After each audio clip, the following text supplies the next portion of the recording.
Hey, we're live. We're Yay. live. Although, strangely, OBS... Oh, there's the image. Okay, we are live, and we have an image. Amazing. And here comes a helicopter. Oh, boy. Hey, folks, welcome to Astronomy Live. Pardon the helicopter flying directly over the telescope right now. I wonder if that's the med flight coming back for the night. Or not. I think it's someone else. Okay. So, yeah, we are live for International Observe the Moon Night. And I have with me a couple of guests. With me are Reds Rhetoric. Say hi, Reds. Hello. And Bill. Say hi, Bill. Hello. All right. So, as people gather for the stream tonight, we're going to be taking a look at the moon, and we're also going to shoot over to Jupiter a little bit later, but since it is International Observe the Moon Night, we'll start off with our own moon, Luna. So we've got a view right now of the Valles Alpine, or the Alpine Valley up at the top. That's the gas you see running horizontally across the moon there. We also have in the middle of the screen Cassini crater, which is the circular crater with two smaller craters in the middle of it. So we've got a beautiful view here of the moon this evening. And if you guys have any questions, please leave them in the chat. So yeah, what's been going on, Reds? We're just going to be shooting the breeze here while we take a look at the moon. Yes, and just so that we're clear, those aren't the words that I would use. But yes, I need you to explain something to me. How do we know that the moon is not a hologram? That's a great question. Well, for one thing, you can bounce radio waves off of it, and I don't think you can do that with a hologram.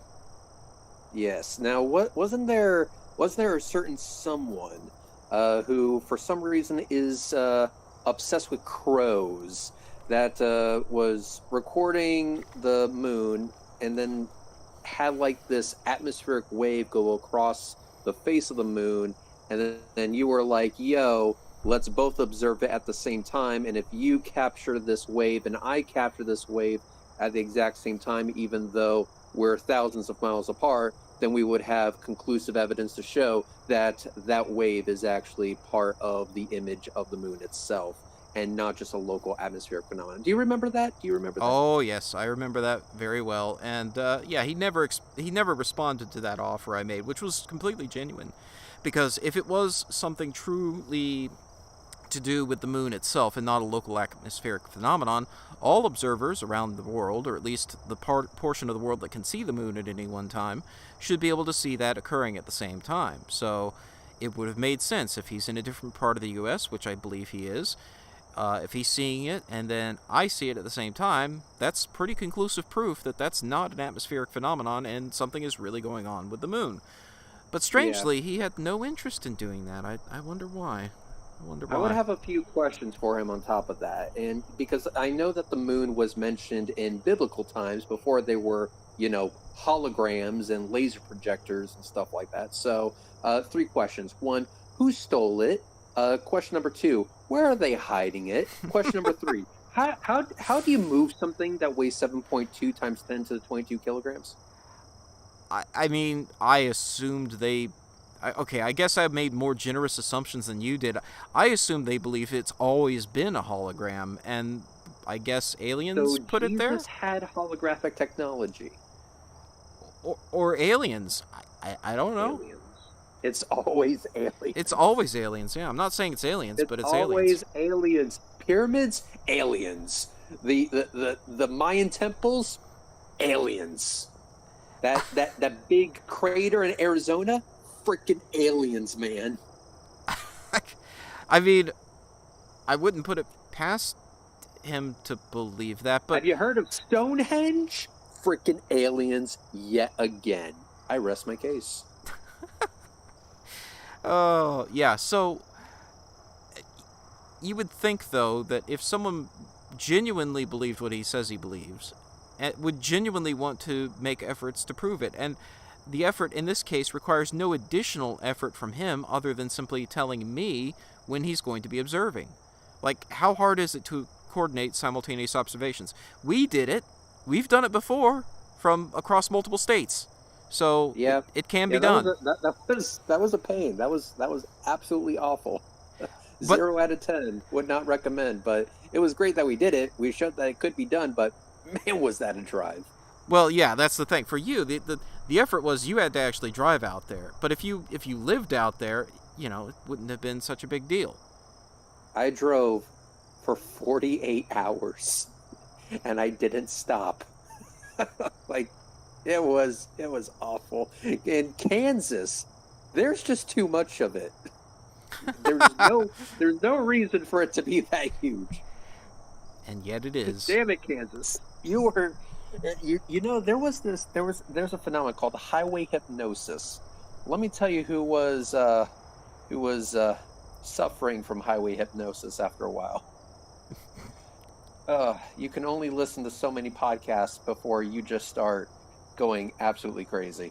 So yeah, that was fun-ish, not really, but we demonstrated that it can actually be done, and thankfully the weather cooperated with us. And speaking of it being being a huge success, that actually leads us to something that I do want to bring up, and it was regarding our observation of Mars, where we use that information to measure the distance to the sun. Video on my channel. If you guys want to take a look at it, I highly recommend you do, because that video is absolutely awesome. But we had somebody in the comment section recently who, surprise, surprise, has decided to F off for the past 11 days, and hopefully they stay gone because they realize that they're severely outclassed. But they were trying to come up with every single excuse imaginable. One of their first objections, which was absolutely hilarious, which they abandoned right after making it because they realized how dumb it was you can't know the distance without the size, and you can't know the size without the distance. Yeah, that was their first objection, so they quickly abandoned that. But their other objection was that the two images, when we place them on top of each other, that they aren't an exact match, as if to state that the stars were literally shifting equivalent to the shift that we saw with Mars. And my initial response to that was, "Are you blind or just stupid?" Yeah, and I think I've conclusively refuted that assertion every way I possibly can, not only overlaying the images on top of each other to show that no, the stars are not moving, but also then doing it much more precisely with astrometry, actually labeling every star in one image, importing that coordinate data into the other image, and wouldn't you know it, they perfectly match, whereas Mars does not. Which Mars does not, exactly. It shows that this is a legitimate method. And after showing this over and over and over again, first you did it by hand, right? Then you did it with astrometry, right? And you showed him all of this. You gave him all of the links, and finally, after all of that, he didn't say sorry. He didn't say, "You know what? You're right. I was wrong." He just stopped responding. And that, they always and that do really that. And that really says a lot. It does. It honestly does. It shows that this dude was never serious about getting to the bottom of things or figuring out whether or not our methodology was valid. He didn't care. He didn't want to actually understand it, because to understand it would be to immediately go against his flat Earth BS story. And notice the one question I asked him, which he completely ignored, which was, what is the shape of the Earth in your opinion? Because his answer to that question would have immediately let us know whether or not it was even worth the effort of trying to educate that fool. Right. He never answered that question. And so, ladies and gentlemen, the reason why people like Crow and people like that one guy in my comment section, they don't want to do any observations, nor do they want to understand the observation in the first place, because they know doing actual work would be a death nail to their conspiracy, and they need to keep the conspiracy going. That's how they make their money. I mean, just look at Dearth. That's how he makes his money. It's no different for the rest of these idiots. And if they're not making money, then at the very least they are just reinforcing the delusions that makes them feel superior in some way. I mean, that's why we're seeing a massive, massive push on Twitter because, what's the best way of inflating your ego on Twitter? Paying Elon Musk $8.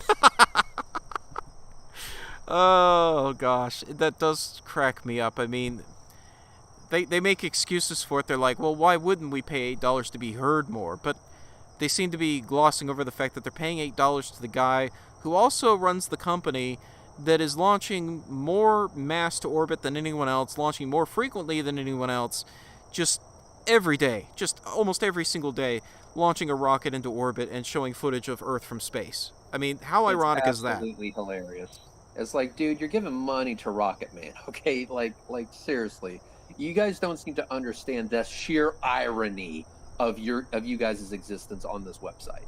It's crazy, but like I said, if they're not making money off of this BS, then they are at least inflating their own egos. And if that means they have to spend $8, then so be it.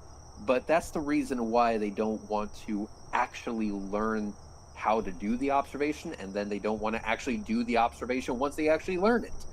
It's to keep the delusion alive. And whether that's for monetary gain or for their own inflated ego, they're willing to pursue that, that BS story because, well, it reinforces the thing they want to be true in the first place, even though it isn't. Yeah, exactly. Yeah, no, that guy, the one that you're mentioning, yeah, he just left, and they always do that too, don't they? They don't own up to their mistakes when they're proven wrong. It's just, oh, I run away and I don't even bother to respond. And I have to wonder how frequently those cases, those examples, are someone who didn't even believe it, really. They're just trolling. I mean, I have to believe that a significant portion of them are. However, I feel like a lot of my own belief about that is actually just because I want to have some hope for humanity, because otherwise there is no... doing that. Yeah, I gotta stop doing that. You're just hurting yourself, man. You're setting yourself up for disappointment. It's a lot like, it's a lot like if you are watching Maury and you think there's going to be like a good lesson to be learned at the end of an episode of Maury, when in reality it's just a never-ending dumpster fire once the card is read and it's like, you are not the father. Right. Yeah. You just gotta expect a dumpster fire at this point. I mean, at this point, I'm not, and really, I've almost never really been motivated by wanting to do those kinds of debunking videos for their sake. It's more for my entertainment and education, and just the enjoyment of going through the process and learning how to go about doing these observations and making these measurements. I mean, I didn't learn... Can I make a spoiler on that note? Yeah, go ahead, forward. Okay, so yeah, I got a hold of a very rare book, and I'm not going to tell you what the book is because a video is being made on it, but it was a very rare book by a very famous astronomer, and original copy. I'm like, original copy, yeah, and like I said, it's very, very rare, and here I am in this very posh library, surrounded by the knowledge of humanity, and I'm thinking to myself, this catalog of awesomeness, all these numbers, all this work, and to think that if I were to go back in time and talk to this famous astronomer and say, did you know that the reason why I personally am viewing your book is to debunk some flat earthers on the internet? Oh boy, I could just imagine the face palmage there. I mean, I did all this work, and I spent countless sleepless nights putting this data together, and you're using it to debunk flat earthers. Well, Reds, actually, I think the first question the guy would probably ask you would be, what's the internet? What's the internet? Yes, and I'm going to be like, okay, I want you to imagine the information superhighway where all of human knowledge is right at your fingertips. It's primarily used for porn, but besides that... Porn and cat videos. And cat videos, but, primarily the cat videos. But Rule 34 is a close second. Very close second. I'm talking razor-thin margins here. But where I literally went and I sought out this very rare book. And it is being, and my purpose for going out and searching for this book is to use the information within it to debunk flat earthers. That's just sad and hilarious at the exact same time.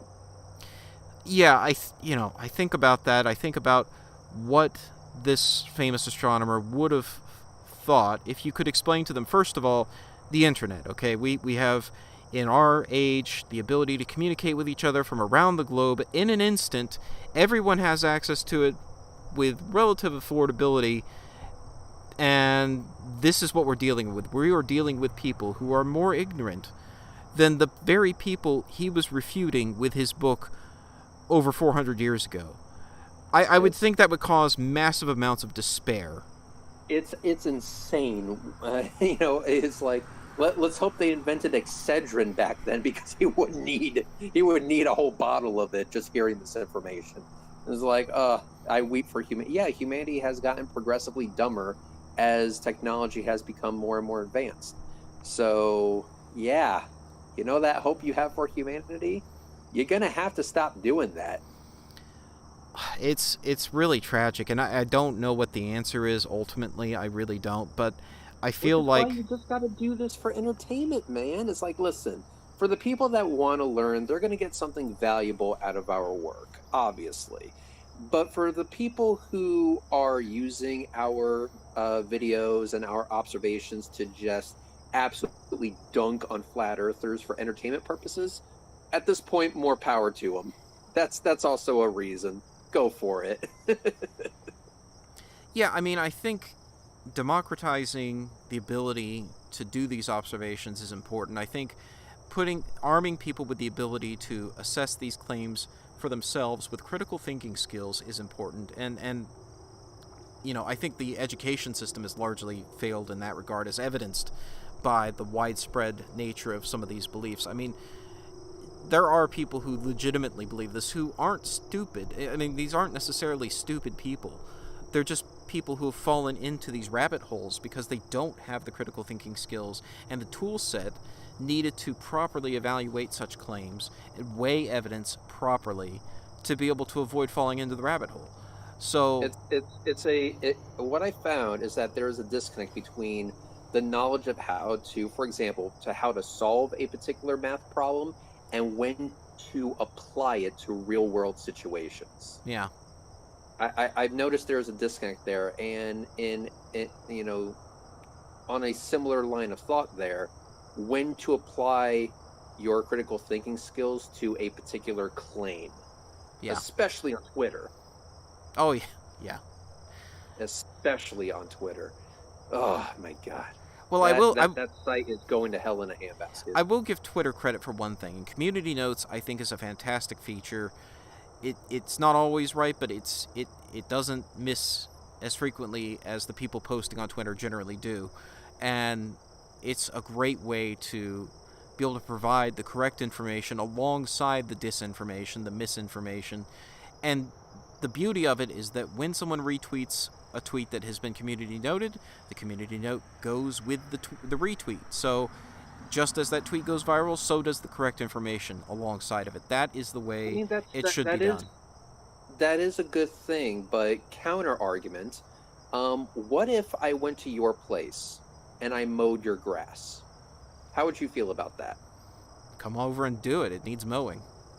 All right, now let's say I were to, after mowing your grass, that is a genuinely good thing I did, I set your house on fire. Well, yeah. Would a perfectly manicured lawn make up for the fact that the entire house is on fire? No. No, that's Twitter. Twitter is your house being on fire. But at least the lawn is mowed. That is true. I mean, so when your house is reduced to cinders and ashes, you can at least take pride in the grass that's absolutely perfectly edged and trimmed and everything. Exactly. All right, let me get a couple questions done here in the chat that I've seen since we started. So, apologies, we've been having a conversation here, but let me jump to a couple questions from the chat. Whiskey Sadie says, "How does the moon move further from Earth every year if the Earth is gaining mass and therefore is gravity every year?" And I think there was some discussion about that. Oh, do you want to go for it, Red? You want to address that one? I think I know. I think I know the answer from this. Okay, go for it. Astronomy Live. I'm going to talk to Bill. Bill, question. I'm going to ask you to channel your inner Bill O'Reilly. Okay, I'll try my best. And I know, don't hurt yourself, because to channel your inner Bill O'Reilly is to be one of the worst human beings in existence. But you're going to have to work with me here. Okay. What does the moon cause? Lunar tides. The countereffective force. Exactly. The tides. Exactly. The moon causes the tides. Tide goes in, tides go out. According to Bill O'Reilly, you can't explain that. Isn't that right, Astronomy Live? I don't know. Okay, so yes, the moon causes the tides. Now, the thing is that the Earth also spins. Thanks, Bob. So the Earth spins, and the moon causes the tides. There is a bulge that forms because of the gravity of the moon. Now, that bulge, because of the drag of the Earth spinning, is slightly ahead of the moon. And so it tugs on the moon a little bit. And so what happens is that you have kind of like a slingshot effect as a result, where the Earth is spinning really, really fast, but the moon is trying to catch up to the spinning Earth, being pulled by the bulge that is the Earth's oceans. And so what you have is that the moon will get to a higher orbit, and as a result, the Earth will actually slow down in its rotation. In the past, I believe they confirmed that the days of the Earth were around 20 hours instead of 24 hours. And at the time, the moon was actually a lot closer. As the moon was heading out, the Earth slowed down because the energy of the Earth's rotation was transferred to the moon, which caused it to kick it up into a higher orbit. So you'll notice that as the moon is receding more and more, the Earth is actually slowing down more and more. There's an equivalent exchange there, and it's all thanks to the tides, because that bulge on the ocean actually has an effect out there on the moon. Imagine that. Exactly. Yep. Tidal acceleration of the moon, gradually getting further away from Earth, and gradually putting the brakes on Earth's own rotation.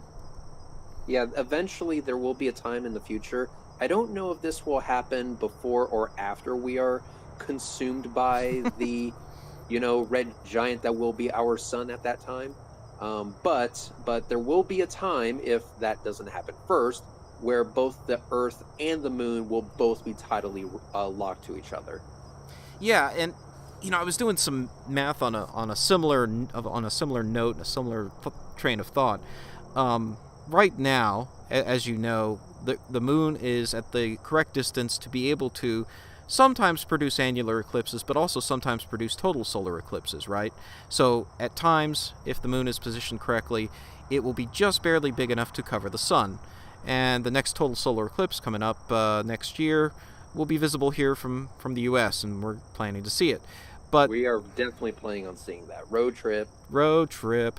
But, oh man, speaking of things going on with the moon right now, though, the atmospheric seeing is terrible. It's really bad tonight. Sorry about that. But the deal is there. The moon is, as we said, slowly accelerating away from Earth as Earth's rotation and correspondingly continues to gradually slow.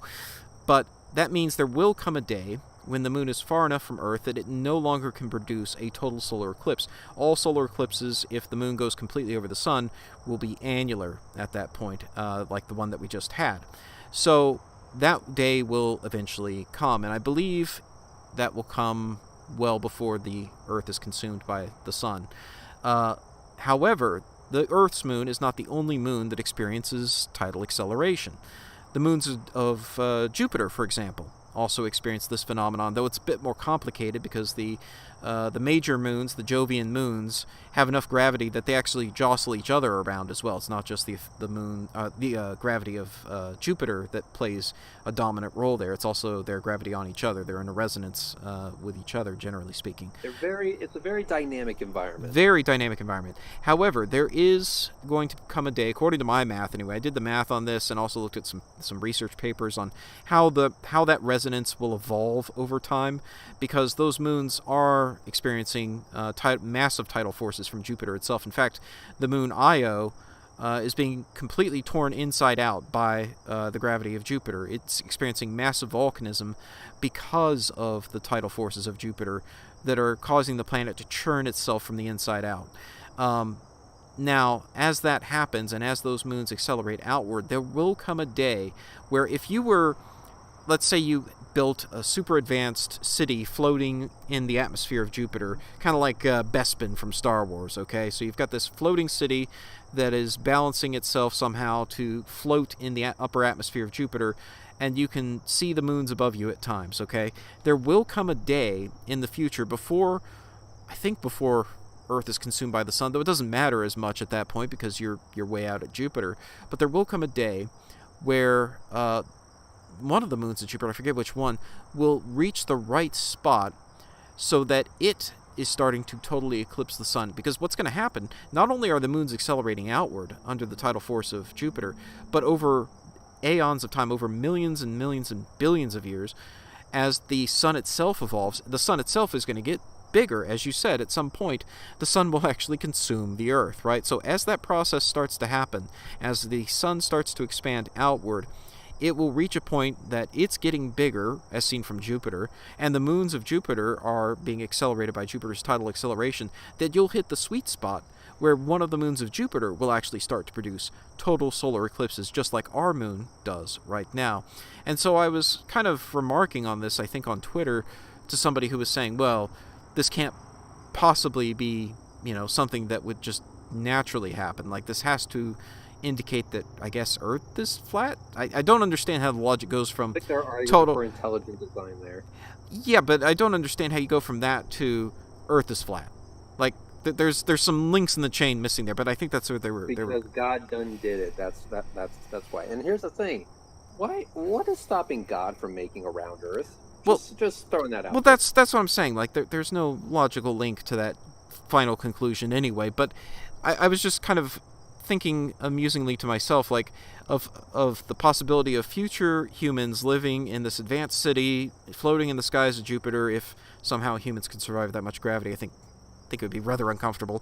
But if they could, like if they were, say, genetically engineered in the far future to do this, and they were living in cities floating in Jupiter, and they look up and they see total solar eclipses like we see them today, but caused by a Jovian moon, would they also say to themselves, this can't possibly happen naturally? Which is funny, because right now it doesn't happen at all. Like, if you view a solar eclipse from Jupiter, the moons are so big that you won't see prominences around the edges of the moon like we do, because the moon's too big currently. The sun is too small, as seen from Jupiter, and the moons are too close to Jupiter. So you can actually see right now there's actually a transit occurring, I believe, on Jupiter right now. If we flew over to Jupiter, we'll see it. We'll see a little black spot on Jupiter because the sun is completely blocked by one of the moons, to the point that the clouds beneath that spot are in complete shadow.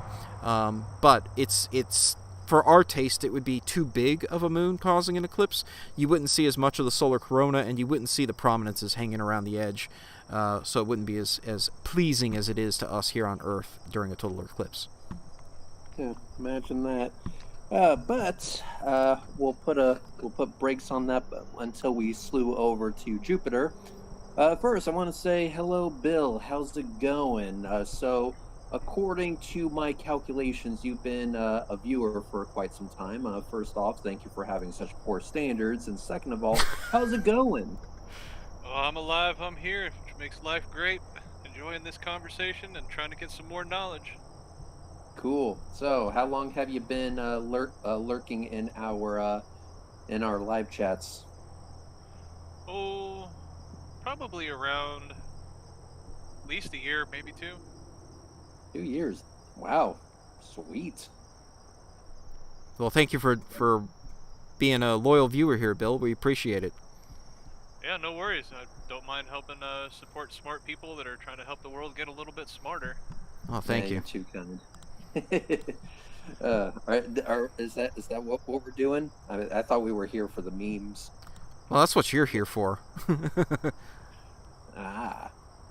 So, you have so you're kind of like Batman, and I'm more like, Robin, only I got hit with the Joker venom or something.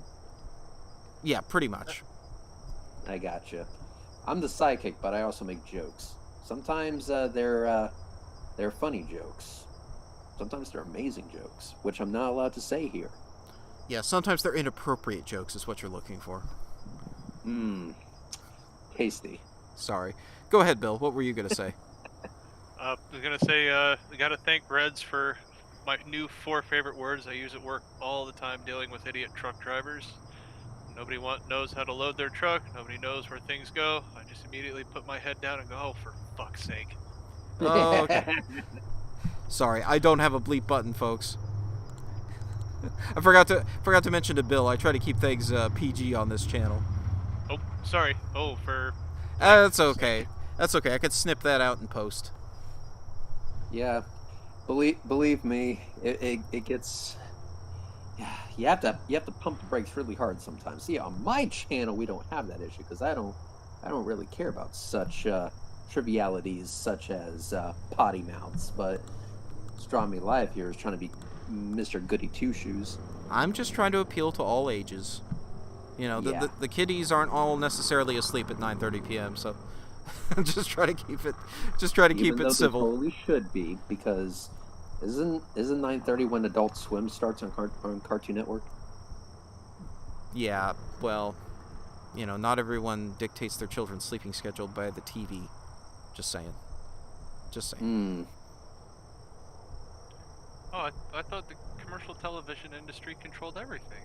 Saturday Night Live. That's what I thought. Oh, I guess me and the wife are going to need to have a talk. I'll be right back.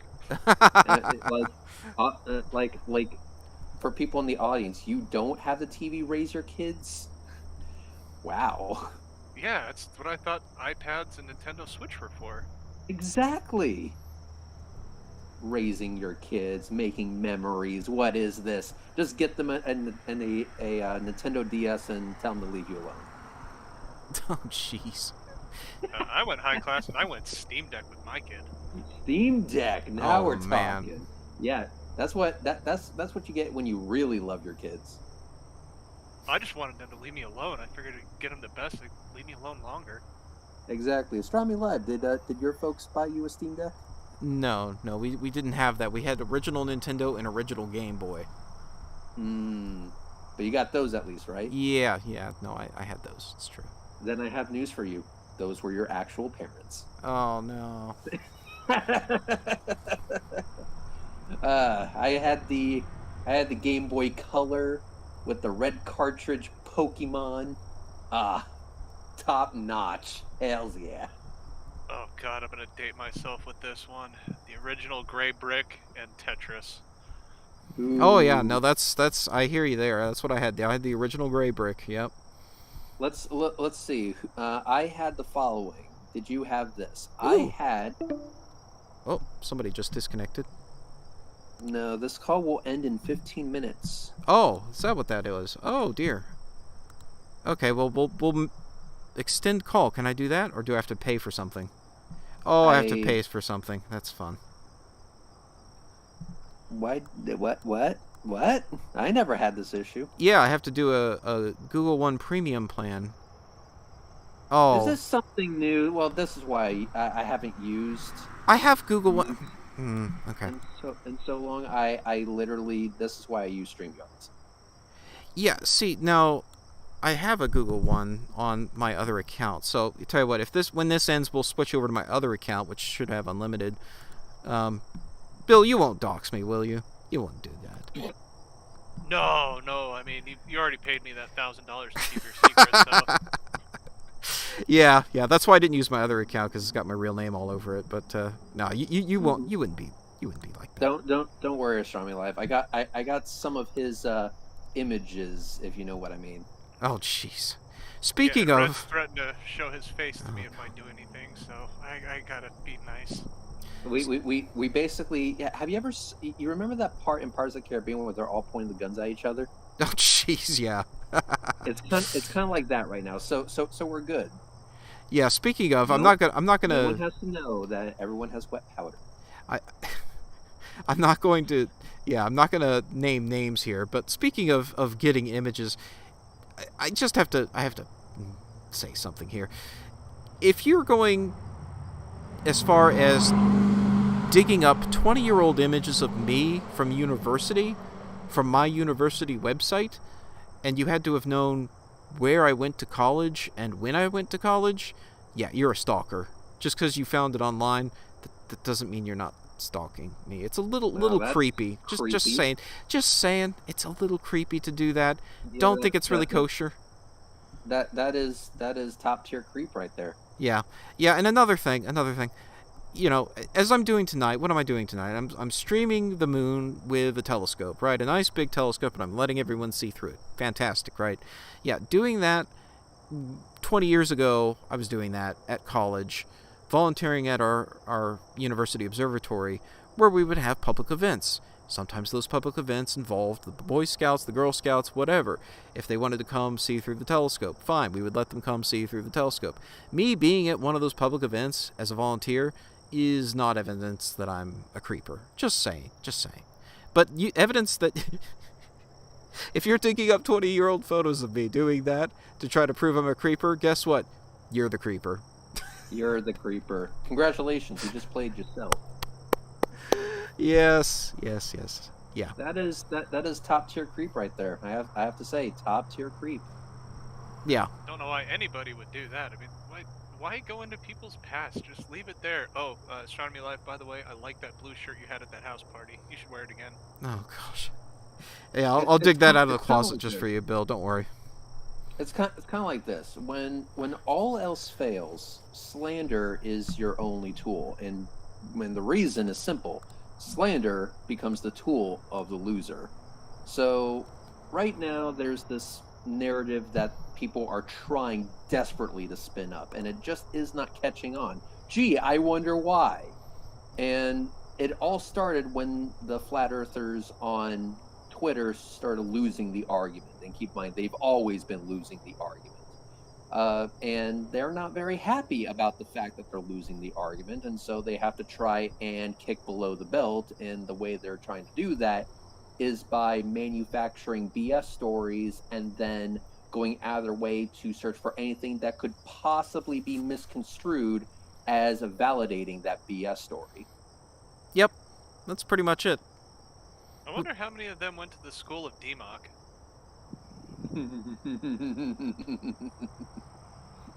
Well, all I gotta say is it just drips with desperation. I mean, you can just taste the desperation through the internet. Yeah, you really can. And you know, it's sad that, you know, that your position is so flimsy that you have to try and kick below the belt. You have to try and attack the person personally because they committed the crime of having a telescope and pointing it at the stars. Oh, it would be funny if it wasn't so sad. If it wasn't so sad, exactly. And you know, and I've noticed this a lot. Like, people are just trying to find any way to knock you down because you made an argument that they could not refute. I literally had somebody in my comment section not too long ago trying to get on me because I said that dark matter means unknown matter. And I'm like, but that's what dark matter is. It's matter that we don't know about, therefore it's unknown. No, dark just means you can't see it. Yes, that's the literal definition of dark, but in the scientific context, in this particular conversation, it means unknown because we have no idea what the F it actually is. Yeah, it's like if we invented a telescope tomorrow that maybe saw some portion of the electromagnetic spectrum we had never seen before, and and suddenly all this matter showed up that was hiding there, and it was the dark matter, right? We would still say, well, that's the dark matter. And you would say, well, now it's a misnomer because you can see it. Well, no. Yeah. It's the matter we didn't know about before, that we knew was there, but we couldn't figure out what it was or where it was. We could only infer it based on its effects on other objects. Exactly. And the one thing that I said is that there are candidates for what dark matter actually is, and once we find out which one of those candidates are actually dark matter, then it's not going to be called dark matter anymore. Dark matter is merely a placeholder name to describe something that we don't have a clue what it is yet. We're still working on it. We'll get there, but we're not there yet. Have patience.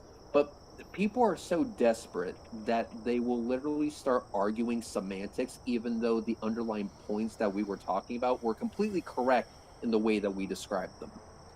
And it just goes back to the sheer desperation of it all. Like, they're so desperate to have a gotcha, they're so desperate to have a win, that they'll go to these extremes. In reality, it just reflects badly on them. Whether it's trying to dig into your past and finding old photos, or literally arguing semantics, it shows the desperation of the other side that doesn't have actual facts to bring to the table. Yeah. Man, and you know as well as I do that your videos, Astronomy Live, especially your rocket launch videos, the previous video we did about measuring the distance to the sun, it irks them. It is a thorn in their backside. There was this one guy who I spoke to recently, well, I guess not so recently, a few months ago on my channel. He is still complaining about us independently verifying Kepler because the math matches what we can see, and therefore it's deception. Oh, that guy's still going? He is still complaining, and I haven't even acknowledged his existence in months. That's amazing. And yet he can't get my name out of his throat. That's amazing. It is. Wasn't he the one who produced that incredible clip that basically said what you just said? Like, he actually said it on audio. Short on my channel. I'm like, all I'm looking for is the deception in the math. You said that there was deception in the math. Well, point out to me. And he goes, the deception is that the math matches what we can see, and therefore it's deception. And I go, that is an amazing soundbite. And he's still salty.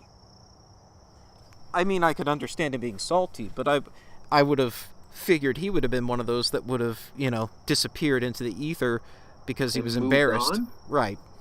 Yeah, moved on, deleted his account, and probably come back as something else. But no, he is still complaining about that conversation to this day, saying that, he was deceived into going on to a live chat, even though I didn't tell him it was a live chat, even though I used the words explicitly, live chat.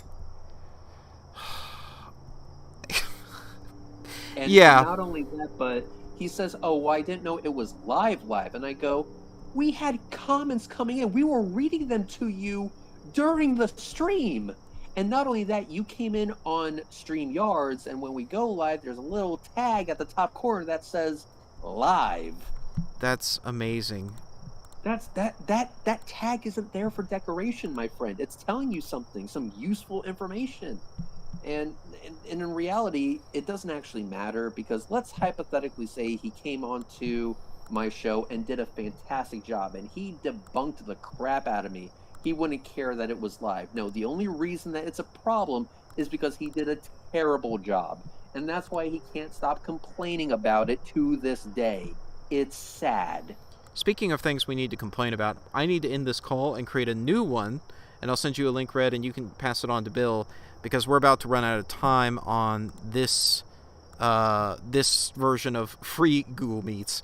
So let me rejoin here, and I'll hop on my other account that should have my Google one attached to it, so we won't be time limited. All right, sounds like a plan. Bill, stand by on Twitter or X or whatever it's called this week. I'll send you a link. Copy that. All right, folks, stand by.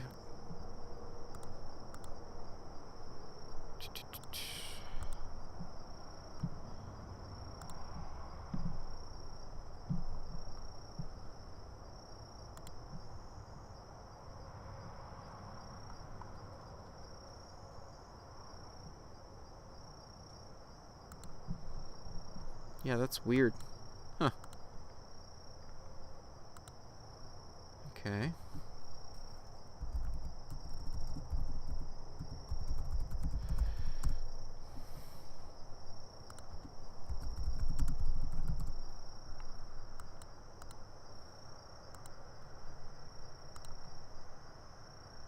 All right. Hopefully this works.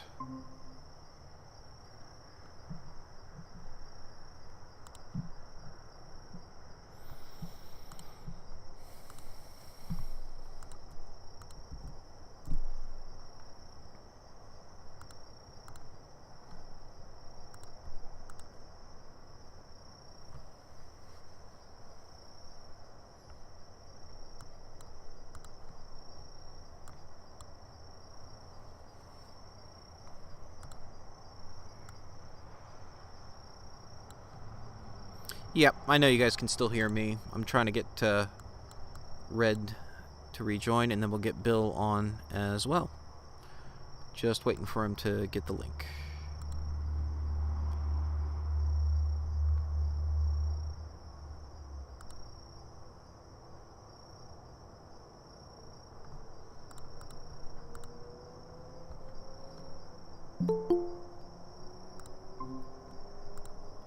Hey guys, welcome back.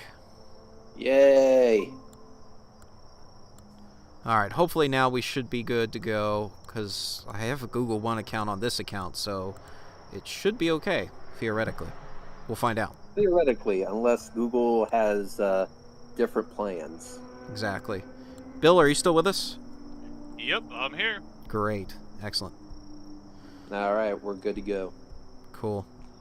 But yes, so to continue on with that, yes, he's still complaining to this day, and it's amazing, because I believe that conversation was, what, a month and a half, 2 months ago? Maybe longer? I feel like it was even longer ago, but yeah, no, I remember that. That was a bit ago. And it was painful. It was a painful conversation, because keep in mind what his objection was. His objection was that there was no independent verification for the distance to the sun. And I was like, oh, really? Well, guess what we just got done with? And so I sent him the video, and he's like, oh, I have plenty of highly scientific objections. Not really, but he's like, I have objections. I'm like, okay, shoot, impress me. And his objection was that, but Kepler was a Freemason. yeah, I remember that. And then I told him, yeah, but that doesn't matter, because we independently verified Kepler's third law. We did it ourselves. And then that's when he made the world famous quote of, well, the math is deception because the math matches what we can see. That is like, incredible. I bet that makes sense in his mind somehow, but to the rest of us that have, a functioning brainstem, that doesn't make any sense at all. Again, the guy's probably not stupid. It's just he's gotten himself into this rabbit hole of thought that has trapped him. That he thinks it's into a knot. He's tied himself into a knot. He thinks that's logical. He thinks that's perfectly rational. That the fact that it matches reality proves it's deception. It's circular logic though, so he can't get out of it. It's sad. It really is. So everything that works is probably part of the conspiracy. If it works, it's because it's part of the conspiracy. And if it doesn't work, it's evidence of the conspiracy. See? Heads you win, tails I win. Heads you win, tails I lose. That's what it is. It's amazing. And there's no internal consistency to be found anywhere. It doesn't exist. And so I tried asking him, point blank, Do you honestly believe this? Do you believe that Kepler really was a Freemason and that has any bearing whatsoever? And he's like, "What do you mean?" And I go, "What I'm trying to ask is a very simple question. Do you believe that this guilt by association fallacy actually helps you?" Never got an answer. I then asked for some math backing up his assertions, and he straight up said he didn't have any. Yeah. It's He said he had no math to back up his assertions. He had nothing against the mathematical proofs that we presented in our video. He literally didn't like it because the name Kepler was mentioned. Oh yeah. It's heavily based on, these belief systems are heavily based on vilifying or lionizing various people as need be, and they'll vilify the people who have done the science, the people who have, especially the pioneers who have figured these things out. But anyone who follows in their footsteps and verifies it, well, they're just falling for it, right? Mm-hmm. And this is exactly what they're doing to you. Yeah. You know, you're going out, you're doing all of these observations. What was the main thing that started us on this journey? It was that there was no independent catalog of rocket launches. Mm-hmm. So we went out and like myself personally, I think I recorded, and I'm not exaggerating when I say this, guys, I think I recorded 80 rocket launches. 80. Yeah. 80. I have a folder on my external hard drive. 800 gigs worth of video and images of rocket launches that I took myself. 800 gigs. And then on top of that, and I remember when we first were talking about this, Astronomy Live, I even still remember where we first brought this up, that, hey, SpaceX is now going to be doing landings back at the LZ1, LZ2. They're going to be coming back to Cape Canaveral. You know what would be awesome if we captured an unbroken shot from launch to landing, and we called that the money shot, and we worked our asses off to get that. And Astronomy Live was the first one to do it with the help of his telescope and his software, and I was the first one to do it by hand with just a P1000 and a tripod. Yep. So both of us got the money shot more than once. Yep. I actually caught it during a rainstorm. Surprise, surprise. Yep. So we were able to independently capture these moments with rocket launches. And then on top of that, we were able to independently verify the altitude, size, and speed of the International Space Station. We were able to independently verify Kepler's third law. We were able to figure out the altitude of a geostationary satellite, of a GPS satellite, the distance to Mars, the size of Mars, and finally the distance to the Sun, the size of the Earth even. We were able to verify all of these things. We even captured, or I shouldn't say me, but you, Astronomy Life, captured a Falcon 9 landing on a drone ship behind the curvature of the Earth, which has got to be one of the most amazing shots we have ever captured. I love that footage. It's amazing. It's absolutely amazing. It demonstrates the geometry of our planet. We have done so much because this type of footage and these types of measurements, these are the things that flat earthers have been asking for, and they have been asking for this type of video and imagery and measurements from sources that are not affiliated with NASA. Well, we're not affiliated with NASA. We're not affiliated with any government agency. We do this on our own. And did we get any thanks for this? No. We just got vilified.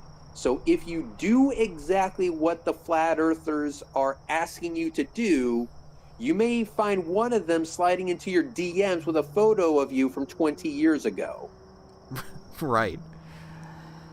Yeah, which, as I said, is creepy behavior. And as you said, like, you suspect that particular person probably isn't even competent enough to have found that himself. It probably was. Correct. I do not believe that for a second. Not a chance. And I'm But inclined to agree, but that just. show.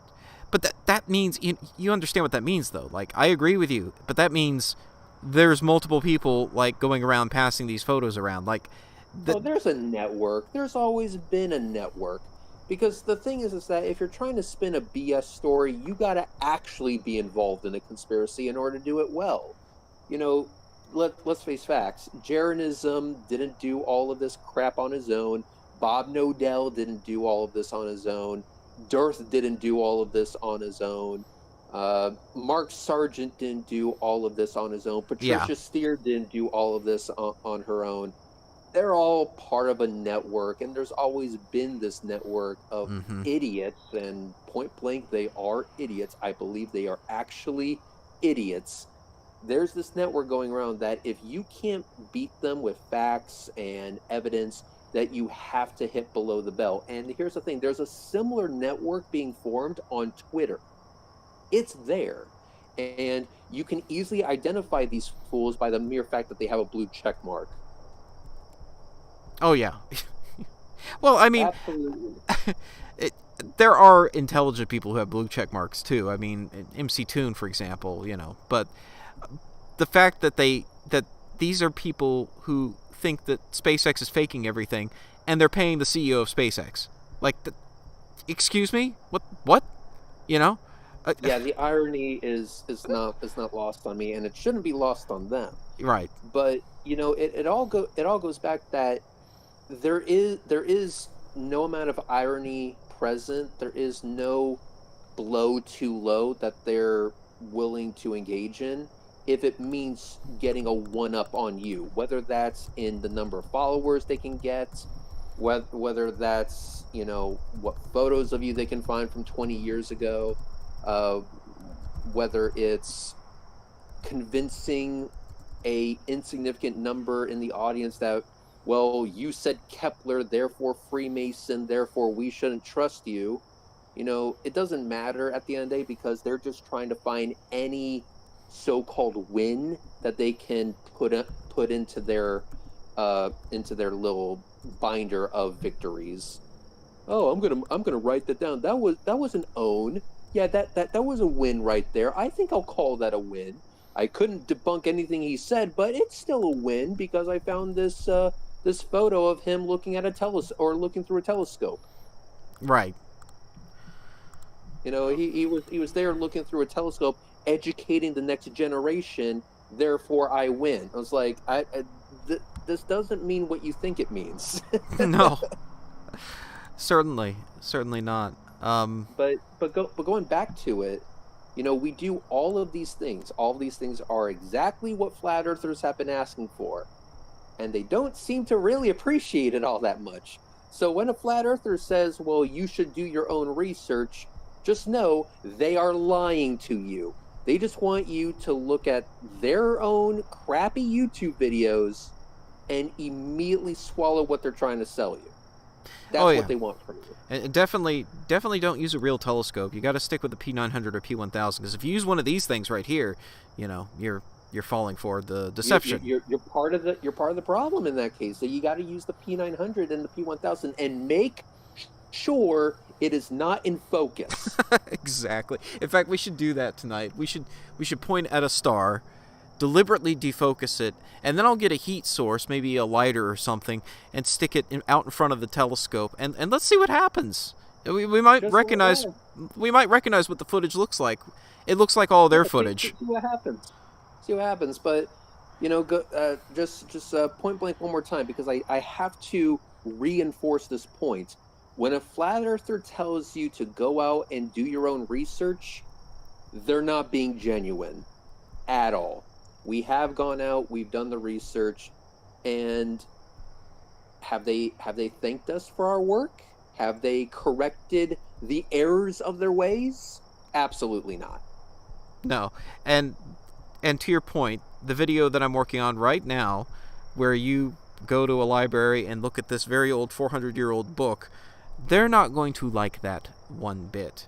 But Nope. I want to restate again, like, for anyone wondering, well, then why are you doing this? For me, personally, it's not about them. It really never was. It's about, for myself, I enjoy doing it, for one thing. I enjoy looking at these things, actually making these measurements, and seeing things like how the stars are actually moving relative to each other, how our planet is moving around the sun, these kinds of things, and making these measurements ourselves. And I think even you, Red, experienced a bit of that awe and wonder when you're in that room looking at this book that is over 400 years old and was printed by the very man who we've been using some of his foundational work. Like, you were touching part of that history. How cool is that?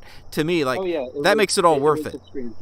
It was extremely cool. I don't want to speak falsely here. I do find this stuff genuinely interesting.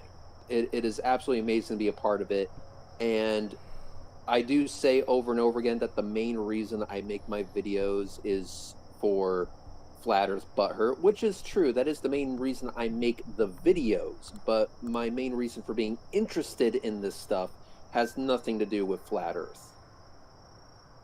Yeah. And to answer Sam in the chat saying it's for the people, for the kids, and for education, I mean, those are all good reasons.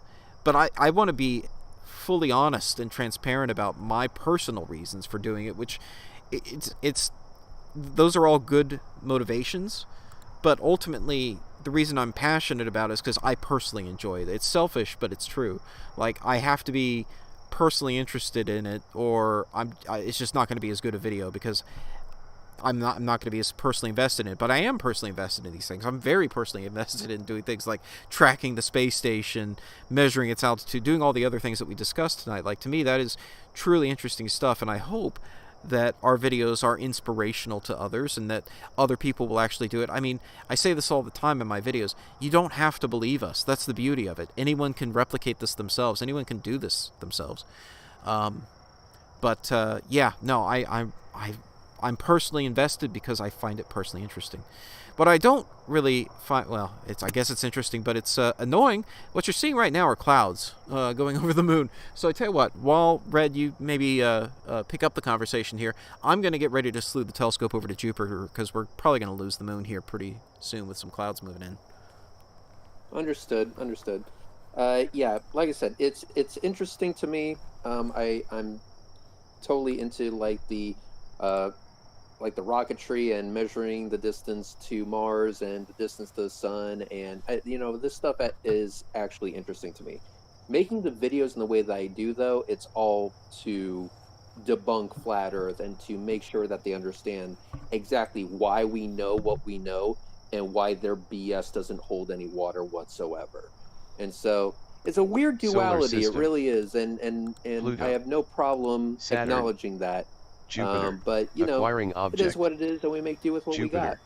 we got. But for the previous video and the previous conversations that we've had, yeah, it really goes to show just how low the bar is for some of these individuals, and they still can't clear it. Yeah, we're slewing over to Jupiter right now, so we'll be there in just a minute. I cannot wait to see it. Anyway, Bill, let me ask you, what have you been experiencing on the Twitters and the YouTubes as far as the Flat Earth side? Tell me what you see from your perspective on these conversations. Well, honestly, I just see people that never grew up past that teenage rebellious phase of, the world is a giant conspiracy, and I'm gonna fight the man. Object acquired. Man, I'm not gonna let the NexStar man GPS. hold me down. Man, I don't get it. How do you live in a world or in that headspace where everything and everybody is a lie and I'm the truth? Oh God, grow up. Love it. I love it. It kind of reminds me of like the Shaggy from Scooby-Doo stoner dude that has to always talk like that. It's a part of the conspiracy, man. It's all the Freemason Illuminati lizard people, and they're trying to turn the freaking frogs gay. It's Dearth, Oakley, all of them. They always allude to a they. They want power. They want control. They want. Well, who are they? Come on, give me what Who the is the they? Rockefellers. Well, listen, we already know who the they is, and it's the people that want to turn the freaking frogs gay. Yeah, but like, is this the original families that started the globe, or the I don't know. Do the original families want to turn the frogs gay? I don't know. I don't care about gay frogs. I just want to make sure I have a job at the end of the day and some loaf of bread and some lunch meat so I can have a sandwich. I don't. We need to figure out who is invested in gay frogs. That will lead us to the identity of they. That's what we need to do. Oh, that's cool. Oh, that's cool. Okay, so, sorry to interrupt. This is cool. So, we're looking at Jupiter right now. It's okay for you to interrupt. We're just talking about gay frogs. Jeez. So, we're looking at Jupiter right now. You see that little black spot, right? That is the shadow of Io on Jupiter. Now, here's the thing. I was looking at Sky Safari just now, trying to figure out where that shadow's coming from. And I was confused. I'm like, the heck? Sky Safari is not showing that there should be a shadow on Jupiter right now. I'm like, what is going on? What is going on? And then I remembered, oh yeah, I turned off some of the settings earlier today because I was doing some research for the video that we're working on right now, and I had turned off a number of things, including precession, so it was going to the standard epoch of J2000 instead of the current equinox of date. We won't go into that, it doesn't really matter. But I had turned off, among other things, light time. So what is light time? So if you look at Sky Safari, there's a number of settings you can check, and one of them is called light time. So if you want to know what Jupiter looks like as seen from Earth right now, you have to check that box. If you don't, it will show you what would be visible if you were at Jupiter right now. In other words, if the speed of light were infinite, and you could instantly see what Jupiter really looks like. The only reason we're able to see that shadow right now, that transit's already done. Like, Io is no longer casting a shadow on Jupiter. But because we're several light minutes away from Jupiter, in fact, let's see, right now, the current delay at our current distance, so we're at 4 astronomical units, so the light time is 33 minutes. So we're looking 33 minutes into the past. That's why we can even see the shadow right now. In 33 minutes from now, it'll no longer be on Jupiter. And in fact, in reality, Io is no longer casting that shadow on Jupiter. It's only because we are 33 light minutes away from Jupiter that we're able to see that. To me, that was like a little moment that just blew my mind. I'm like, oh, that's why we can see it. That was cool. Speed of light. Yep, exactly. So it's the thing. Everything about the appearance of Jupiter right now is dictated because we are, we're dealing with the finite speed of light, and we're 33 light minutes away from it, which is just so cool. Yeah, but of course, everyone's going to have a problem with it because he used the number 33. Yep, that is a derivative of 66, the satanic number. Oh no. So actually, the seeing on Jupiter right now is not as bad, I think, as it was on the moon. It's still not as good as I've seen it, but it's decent. We can see some detail in the cloud structure there, but we can probably punch in more if I put the Barlow lens on there. So I'm going to go ahead and do that, and that'll give us another 3x on the magnification here, so we can see it a little more up close. But before I do that real quick, let's take a quick look here. We've got some other moons that are actually visible right now. So Io is hard to see because it's kind of, from our perspective, it's in front of Jupiter, and you can see it casting the shadow on Jupiter. But up and to the right there, that is Europa. So there might be life in a subsurface ocean on that moon right now. So there's Europa. Then if we go further up and to the right, we've got another Jovian moon. Let's see, that is that Ganymede? Yeah, that's Ganymede. So we've got Ganymede up there, up and to the right of Europa. And then if we come down here, down and to the left, we should find another one. There we go. So there's Callisto. So that's Callisto hanging out down here. I hope you guys can see this. this star-like object down here. Now, you guys, Red, you and Bill, are going to be a little bit delayed from what I'm saying, because you're going to have to watch the stream, and it's going to have that streaming delay at least like 30 seconds. But yeah, I'm looking at Callisto right now down and to the left of Jupiter, but we're going to put it back on Jupiter here now, and we're going to increase the magnification with the Barlow lens. So give me a second while I do that. So Bill and Red, go ahead and take it away for a few minutes while I adjust the magnification here. Understood. Happy to do so. So, Bill, let me ask you something. In your opinion, who is the... I'm gonna use a weird word here, but who, in your opinion, is the best flat earther? Ooh. I'll let you decide the definition of the word best. You know, because the debates I've seen him in, he's never been a jerk, a name caller, rude. Seems to be fairly open to evidence or ideas, maybe not necessarily accepting, but open.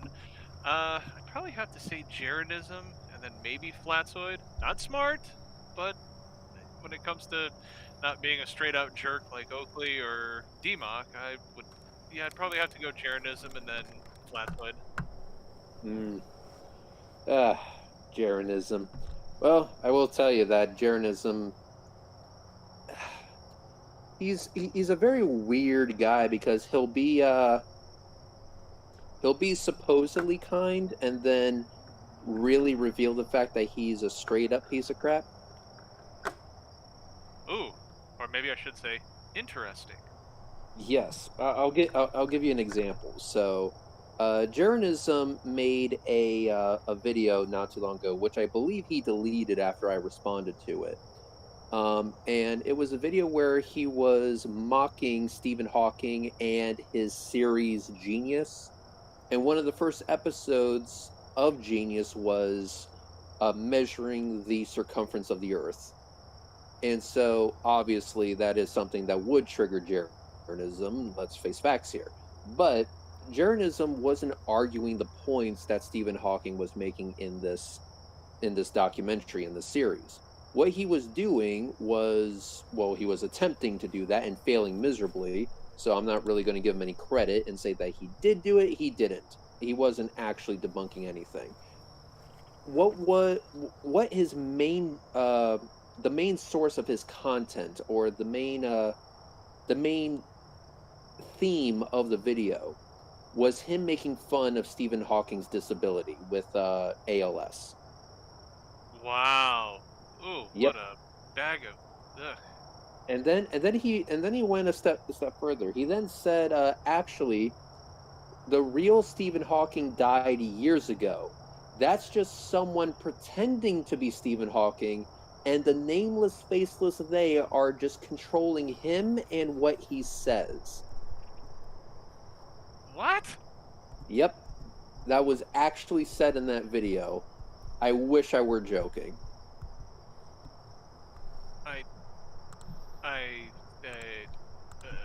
Okay. What?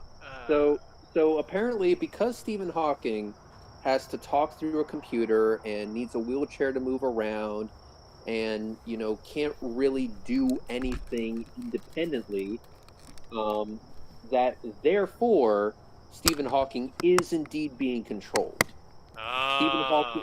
Stephen Hawking's words are not his own.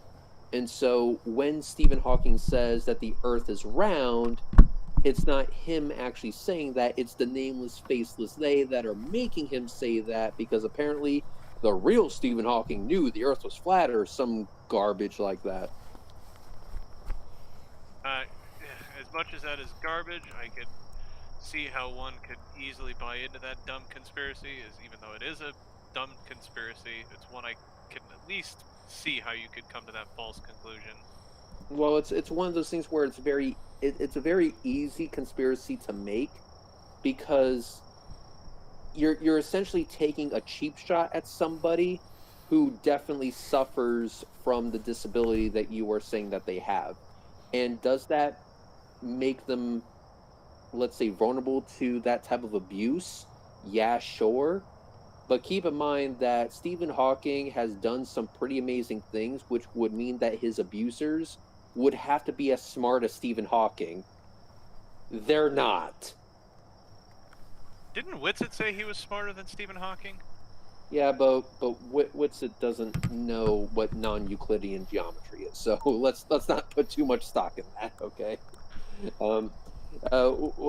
Whitsitt is the type of guy to let ChatGPT make all of his arguments.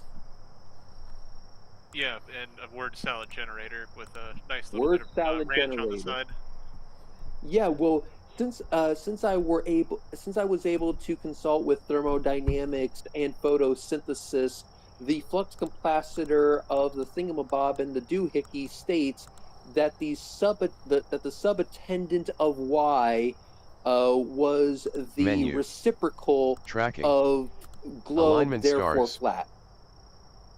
I swear he's gonna just start going off into One moment. mysticism and Unassigned. start saying all that Jupiter. weird crap about. Here Use we go, direction Deepak buttons Chopra to quote, center "When you expand object your in the awareness, eyepiece. seemingly random Press events align when release finished. seem He's to gonna fit into a open his larger mind. purpose." He's gonna open his mind so much that his brain's gonna fall out. Well, what little there is left of it. Well, there's One a moment. zombie apocalypse and they're searching Align for brains. They're successful. gonna walk right past them. He's gonna be NexStar just GPS. fine.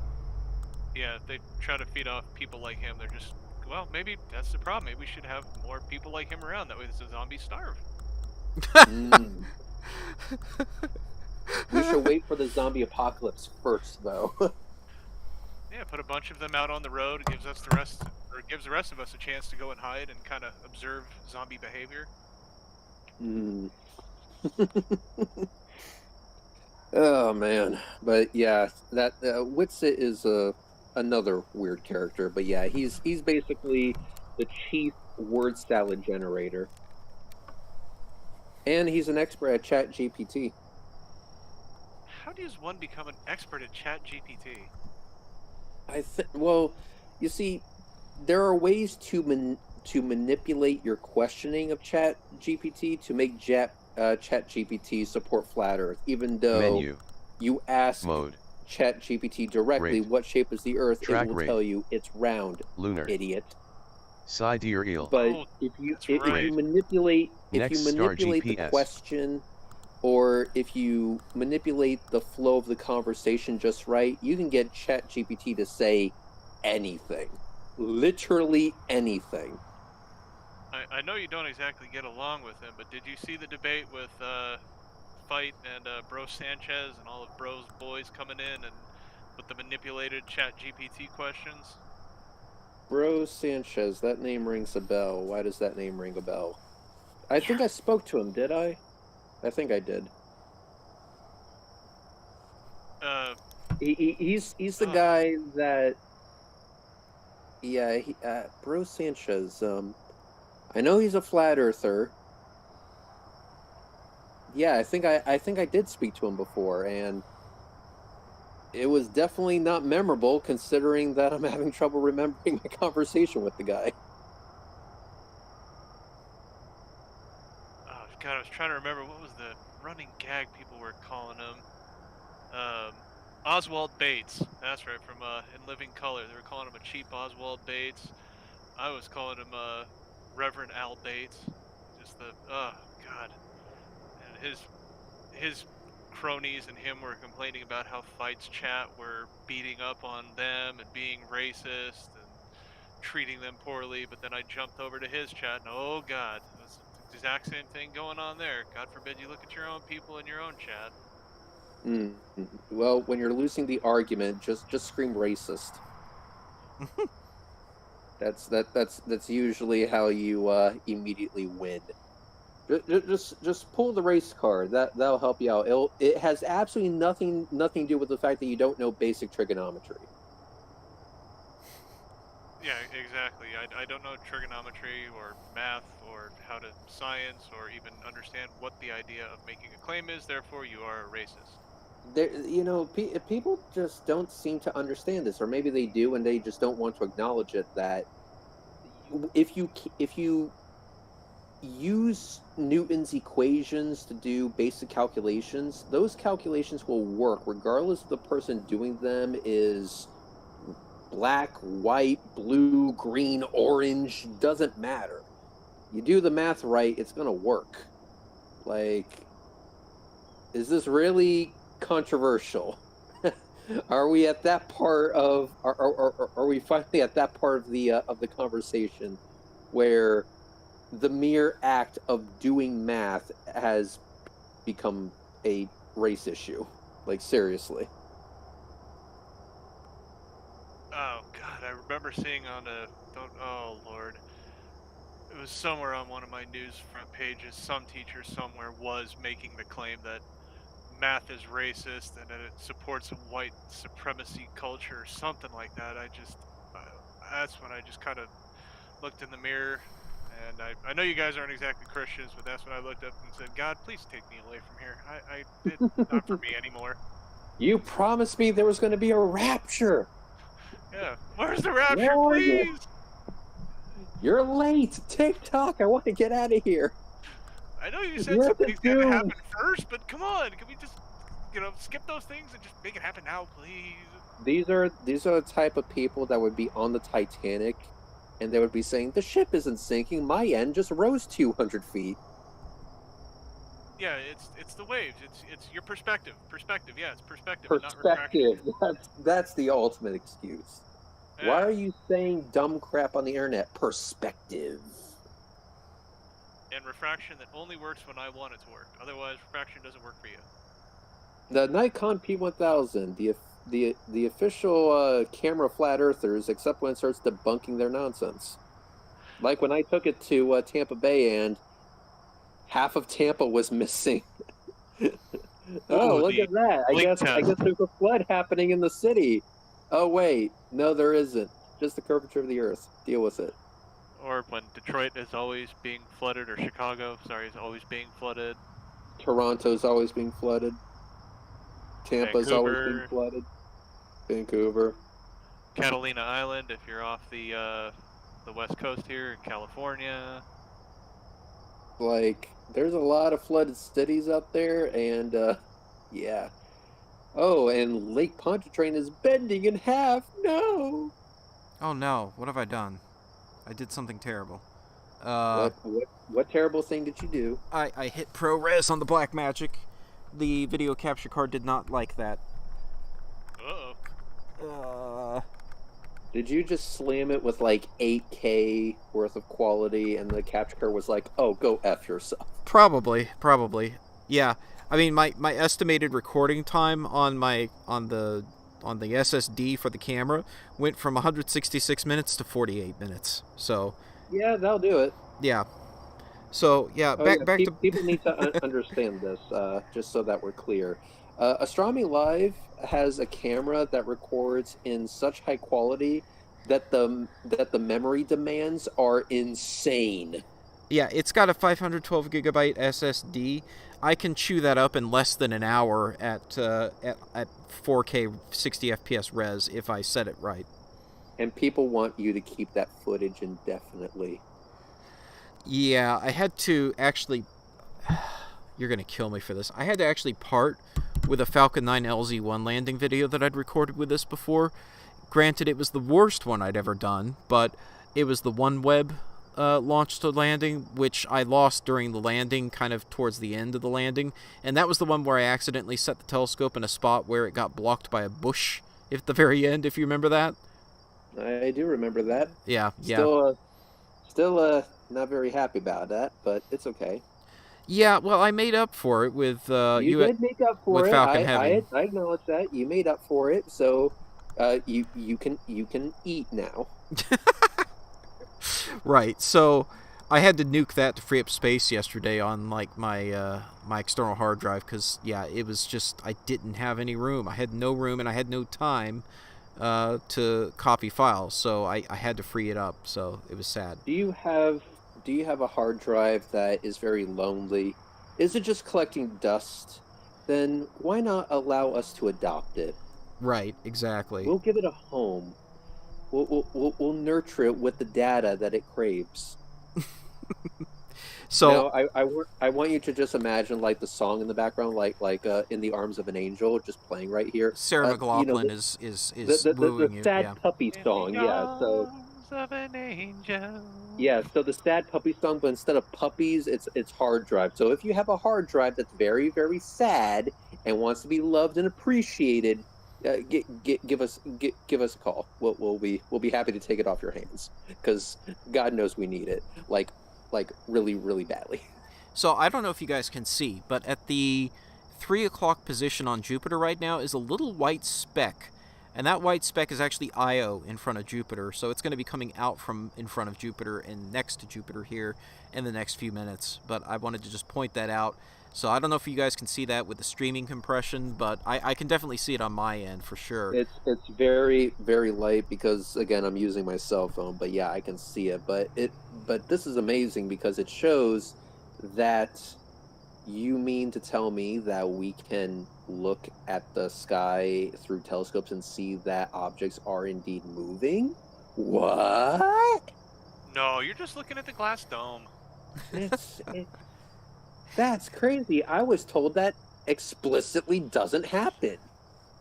And earlier, you saw the Io shadow on Jupiter. So I did. if Jupiter is just a light, if it's just a light in the sky, how does a shadow getting cast on it?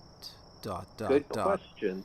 It's kind of like that question that we keep asking flat earthers when they say that the ISS transits that we capture, that's just a hologram, and I'm like, so you're telling me that a hologram which is made of light is blocking light from the moon? And then I just watch their brain short circuit. You know, smoke starts billowing from their ears. Anybody smell burnt popcorn? It's like, sir, the hamster in your head is just dead right now. That wheel's not spinning anymore. It's just dead. It is now a rotting corpse. There used to be a hamster there. It was trying really, really hard, but you didn't grease the wheel, and as a result, it went into cardiac arrest and it died. It died a painful death, and I want you to know it is all your fault. Yeah, so I'm probably going to do that to my own computer when this is over, because I'm recording this right now on the Blackmagic, but I'm reducing the quality a bit so that it doesn't chew up 512 gigs in 45 minutes, but I'm only still going to be able to get 160 minutes out, but I'm recording at 1080p instead of 4K. That's what we're actually at right now, so we've got a 2x crop factor of digital zoom on top of the 2x crop factor of the CCD on top of the 3x magnification of the Barlow lens. So I don't know, we're at some psychotic focal length right now, but I'm recording this on the Blackmagic so that after the fact I can theoretically export. Boy, I feel like I'm biting off a lot in saying this. Like, I'm realizing you're gonna do what?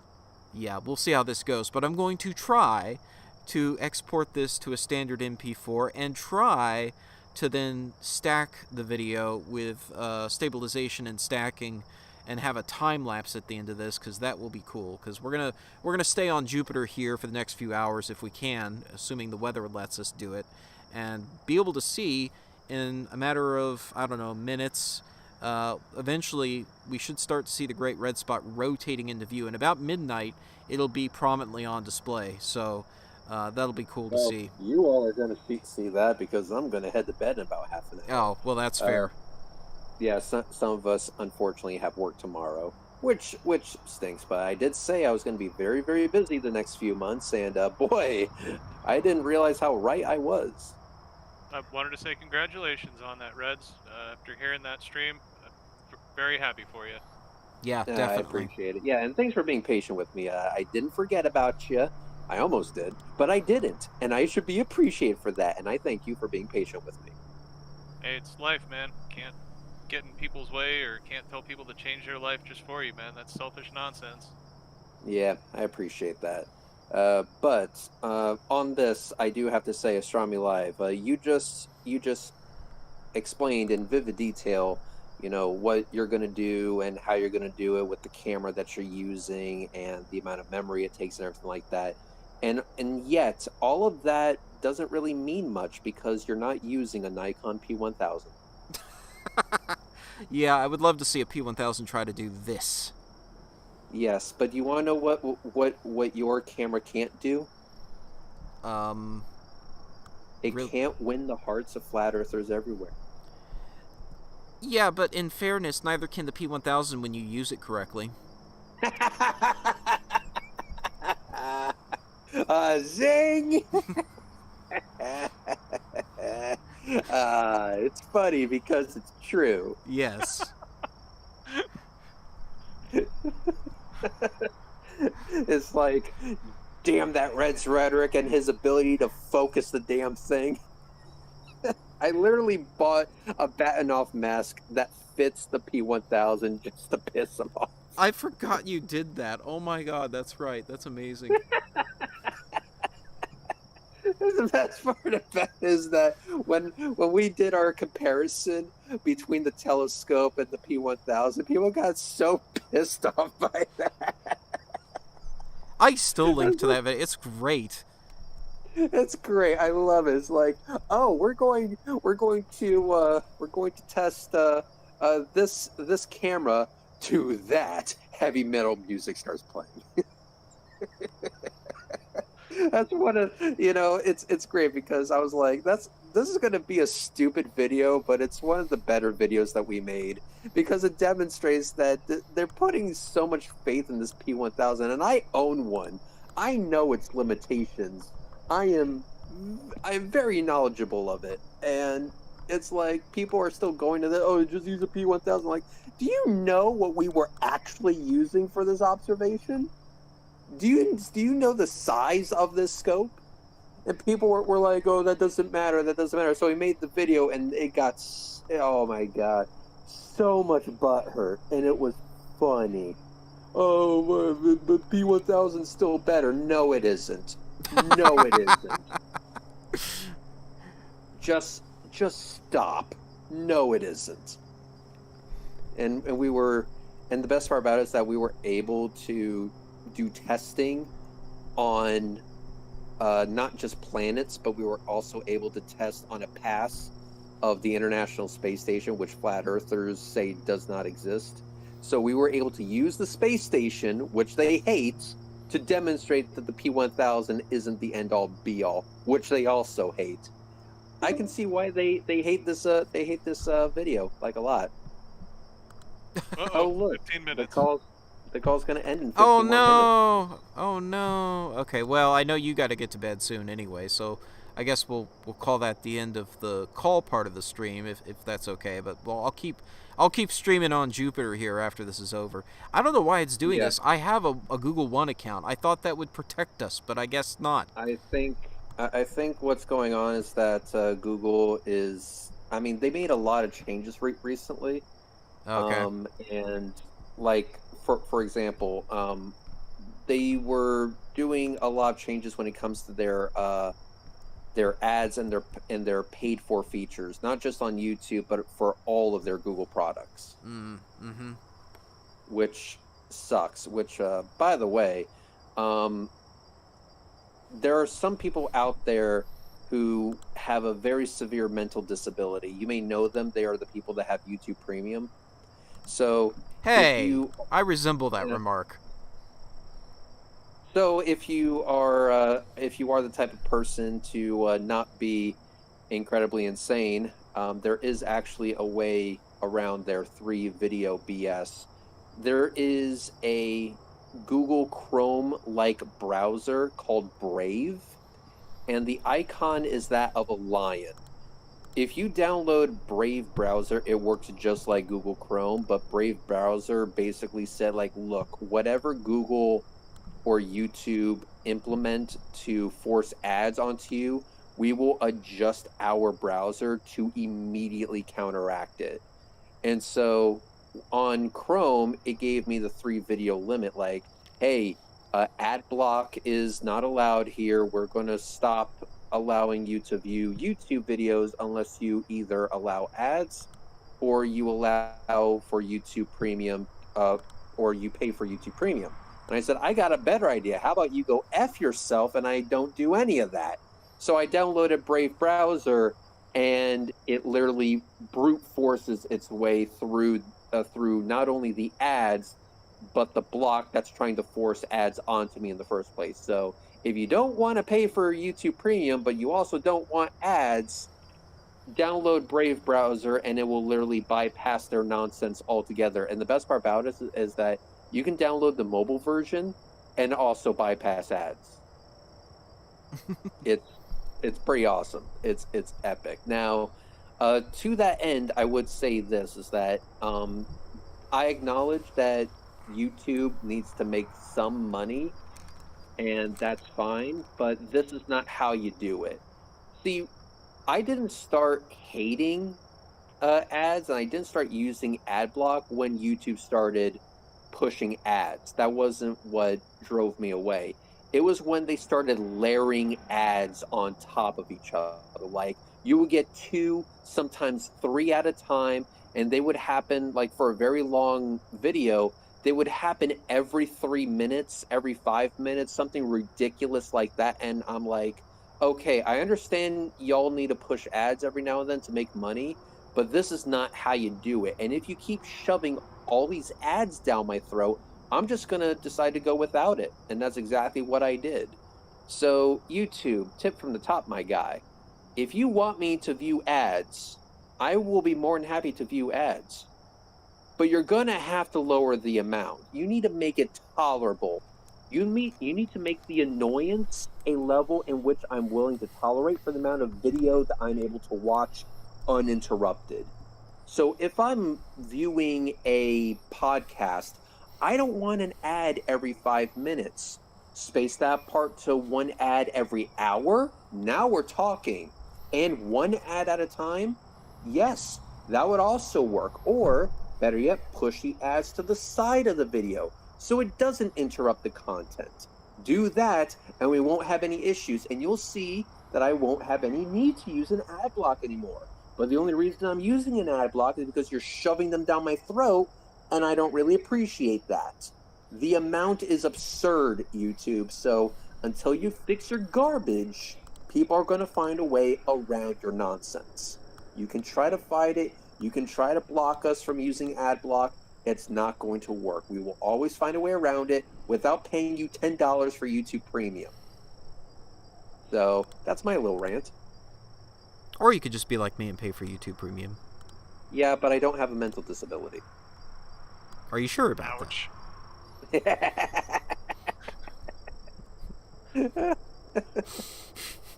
Why pay $10 when I get it for free?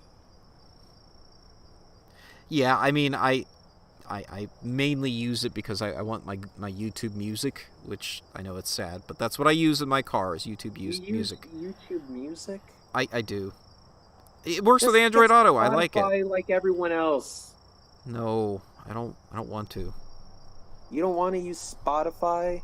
No, because this way I also get free. I get YouTube free of ads. Yeah, you want to know how else I get YouTube free of ads? Yeah, I know. You just described it. Brave browser. I heard Louis Rossmann also just came out with an app for people on their phones to be able to view YouTube and Twitch and all these other services ad-free and be able to search across all services simultaneously, which is honestly kind of cool. That's amazing. Louis Rossmann is doing the Lord's work. Really is. So yeah, I'm anxious to check that out. There's a few, and here's the thing. His app costs $10. I actually purchased it. And here's the thing. I actually have no desire to actually use it, but I purchased the app just because I believe in the project. So if I do ever want to use something like it, I at least have it. And he made the source code available so you can verify that it's not tracking you, it's not going to push ads to you or anything like that. And he said, listen, you could totally, modify the code to get this for free. We acknowledge that, but we're going to trust that people appreciate this enough that they're not going to pull some nonsense like that. And get this, it worked. People are willing to pay for good products. Imagine that. And you know what? I would be willing to pay for YouTube Premium, but I was about to until Louis Rossmann made a video about why he's not. And it was the fact that when you download videos, in order for you to play those videos after 48 hours, your phone needs to connect to the internet. Oh, I know. That irritates the heck out of me. So, like, you're telling me that if I just downloaded them the old-fashioned way, I wouldn't have this issue, and I could do that for free, but if I pay you $10, I get a worse experience? Yeah. The value proposition is not looking good. And so this is what I'm saying, is that YouTube and Twitter and all these other platforms out there, they're doing this all wrong. It's very, very simple. One, don't spam ads to the people that aren't paying for it. And for the people that are paying for it, make it so that they can do the things for free easier. Mm-hmm. You know, because in order for me to download a video, I would have to use something like, I don't know, J Downloader for something. Then I would have to load it into a Google Drive and then download it on my phone. That's a multi-step process to do the thing for free. Whereas if YouTube just allowed me to do it through the app and do it with no issues whatsoever, that would actually be useful to me. That would be something that I would be willing to pay for. So why not make that a thing to the point where my phone doesn't have to connect to the internet in order for it to work? The very moment you start trying to sell people a worse experience is the very moment they tell you to go F yourself. So, this is why Louis Rossmann is doing the Lord's work, because he was able, to, stick it to the man and show YouTube how it's done, and all of his rants are completely spot on. So yeah, subscribe to that guy, and yeah.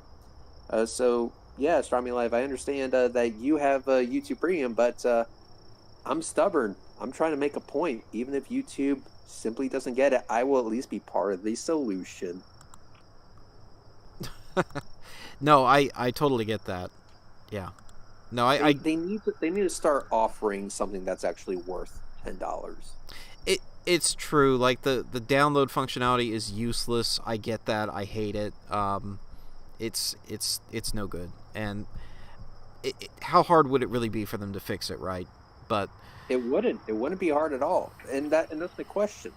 If you are taking up space on my phone's memory, shouldn't I be allowed to use that data however I see fit for my own personal use? So if I'm on a plane, and let's say I was traveling a lot and I forgot to take my phone or a second phone out of airplane mode or whatever, I get back on a flight and I was like, oh yeah, I downloaded that one YouTube video that I want to watch, and then I can't view it once I'm at 35,000 feet because, you need to connect to the internet first? Oh, I know. I know. I took a trip to Africa a few years ago. I was gone for 2 weeks. So you're telling me if I had downloaded a bunch, because I had no internet access when I was over there. None. I didn't have international roaming or whatever. And so let's say I downloaded a bunch of stuff on my phone and my tablet, on the way back, I wouldn't have been able to use it at all. Useless. Which is complete nonsense. It makes it useless. It makes it, pointless. But anyway, so that's a rant. But Bill, let me go ahead and tell you this. So once I am done with my hiatus and, with all the things I need to do, which, like I said, I've been extremely, extremely busy, and it's only going to get worse from here before it gets better, but I'm ready for it. Once I get back into the groove and start posting, feel free to come on to any of my future shows. I'll reach out on Twitter if you want. You're in my DMs now, and the way that it works is very simple. I literally send a link to anyone who asks. So if you ask for a link, come on in, and we can have some fun. Awesome, will do. Yeah, like I said, it's probably going to be a hot minute. It's probably going to be a few months. Like I said, I have to be on this stream over my cell phone because I'm literally thousands of miles away from my computer right now, and not a fun time to be be on the internet, unfortunately. Got a lot of stuff to do, but I'm glad that we were able to chat at least for a bit. And when I do come back, like I said, hit me up on DMs and we will set up another one of these. Yeah, no worries. With 3 minutes left, I saw in the chat Slicks666 Astronomy Live. Hiya, a quick message for you and Reds. I made it through the first year. I still miss them, and thank you both for the help. I appreciate the chat, man, and Slicks is good people, and I hope that when I do come back, and when I do start streaming again, that Slicks will be able to join us again because cool dude, and I'm happy to hear that, Slicks. And yeah, keep in touch, please do. Twitter, YouTube, that kind of thing. Even though I'm not live streaming or posting videos, I'm still around. Yeah, just reach out if you need me. Reach out because it's always good to hear from you. Yep, absolutely. Same here. I know we've only got 2 minutes left in the call here, and I know Reds and I have been kind of dominating the microphone. So, Bill, do you have anything you want to say before we sign off? No, other than thank you for having me here, and look forward to your future streams, Astronomy Live, and hopefully one day in the future, Reds, we'll be able to get back together and chat with you, Sly, AT2, Astronomy Live. That'd be a fun one. It's going to be a fun one. It's only a matter of time before I come back. It's going to happen. I just don't know when. Like I said, life is busy right now. So, Astronomy Live, thank you so much. Good luck with the rest of the stream and the time lapse. And also can't wait for your other future video that we collabed on. It's going to be awesome. Yeah, absolutely. Yeah, I was working on that earlier today, as a matter of fact. So I'll be giving you an update as soon as I get a draft ready for you to look at. All right. With that, I'm going to sign off. So take care, everyone, and peace out. Yep. All right. Well, Bill, thanks for joining us tonight. They're gonna kill this call in under a minute. So just want to thank you again for joining, and hope to see you again soon. Definitely, you will be seeing me in the future. All right. See ya. See ya. All right, folks. So it's just going to be me for the rest of the night here with you on Astronomy Live. So we're going to keep looking at Jupiter here, and hopefully put together a decent time lapse. We'll see what the atmospheric seeing does to us here. It's getting a little turbulent, even though Jupiter's still rising in the east. The telescope here, I didn't really talk about this earlier, but this is an 11-inch Celestron NexStar mounted altitude azimuth, so we are going to have field rotation. We'll see if I take that out in post or not. Might leave it. But for the moment, I'm going to put on some stellar drone in the background to set the mood, and we're just going to enjoy taking a look here at Jupiter. I want to give a shout out and thanks to Eric Briggs for dropping 99-cent sticker there in the chat. Appreciate that. So let's fire up some stellar drone and enjoy the view here of the largest planet in our solar system.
And I want to give a special thanks to Raymond Bobel for the $20 super chat. Appreciate that. And yeah, Kaiser Cube, you're exactly right. That is the great red spot appearing there.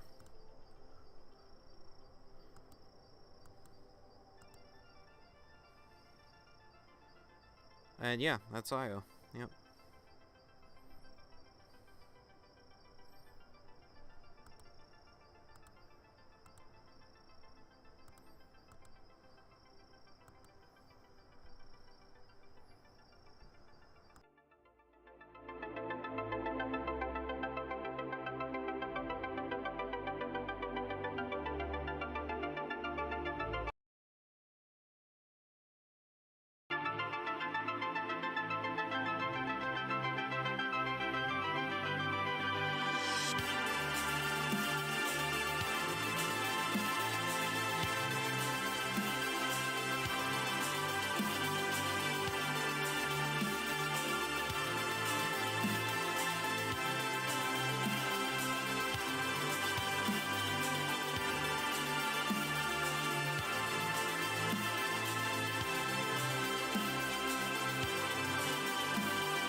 Sorry about all the jostling around there. I was disconnecting the camera SSD to do a little bit of storage clearance. We only had 30 minutes left of recording space. So I cleared off some old files, and now we've got 5 hours of space, so no problem now. Hope you guys are enjoying the view.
Alright, folks. Well, I shot Jupiter out of the view there at the end. I was just trying to adjust it, but in any case, I was about to wrap up. So, we're going to call it a night here. Hope you all had fun. I certainly had fun. So, I'm going to wrap up the stream and hope everyone has a great night. Thanks for watching, and until next time, clear skies.